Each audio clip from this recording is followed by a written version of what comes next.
Hello guys, কেমন আছো তোমরা? এই ভিডিওটা খুব তাড়াহুড়ো করে করা, কারণ আমি বেশ কিছুদিন ধরে দেখছি তোমরা কমেন্ট করছো যে তোমাদের হ্যামস্টারের হেয়ার ফল হচ্ছে খুব। ইভেন আমাকে ফেসবুকেও ইনস্টাগ্রামেও অনেকে মেসেজ করে বলছে যে তাদের এই প্রবলেমটা হচ্ছে।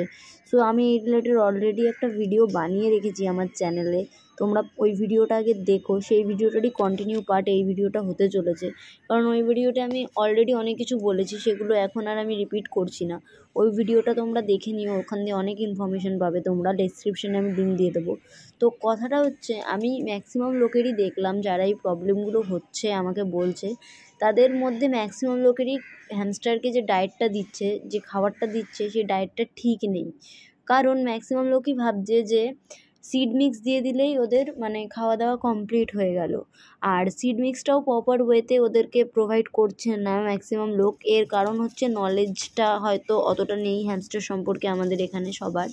তো যেটা ব্যাপার, তোমরা একটুখানি ইউটিউব ছেড়েও গুগলে সার্চ করো এবং সিজন অনুযায়ী, গরম শীত এই বেসিসে যেই সব সিডগুলো যেই সিজনে ওদের জন্য ভালো, সেভাবে মিক্স করে ওদের দাও। তাছাড়াও আগের ভিডিওতে আমি ওদের একটা কথা বলেছিলাম তোমাদেরকে, যে প্রত্যেক উইকে একদিন ওদের অ্যানিম্যাল প্রোটিন দিতে হবে। সেটা এরকম এগ হোয়াইট হোক বা চিকেনের সলিড পার্টটাকে বয়েল করে দিতে হবে।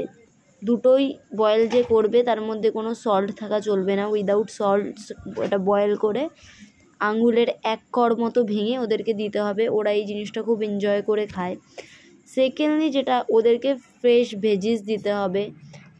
যেমন শসা দিতে পারো তোমরা, ফুলকপি দিতে পারো, অল্প পরিমাণ বাঁধাকপি দিতে পারো।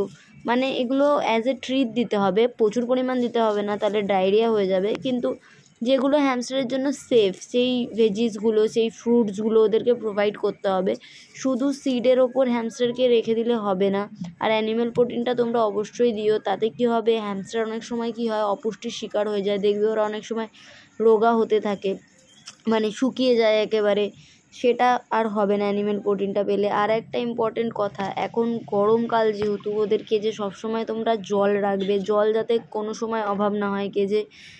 আর একটা জিনিস তোমরা করতে পারো, যখন গরমটা অনেকটা বেশি হবে তখন ওআরএস জলের মধ্যে অল্প একটু, পুরো ওদের ওয়াটার বোতলের মধ্যে হয়তো 2 চিমটে ওআরএস ফেলে দিতে পারো। ওআরএস দিলে ওদের শরীরটা ভালো থাকে অনেকটা, গরমে ওদের অতটা প্রবলেম হয় না।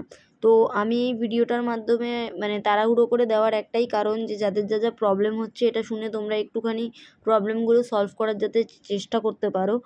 আর আপাতত এইটুকুই। ভিডিওটা ভালো লাগলে ভিডিওটা লাইক করে চ্যানেলটাকে সাবস্ক্রাইব করে দিও। আবার পরে দেখা হচ্ছে।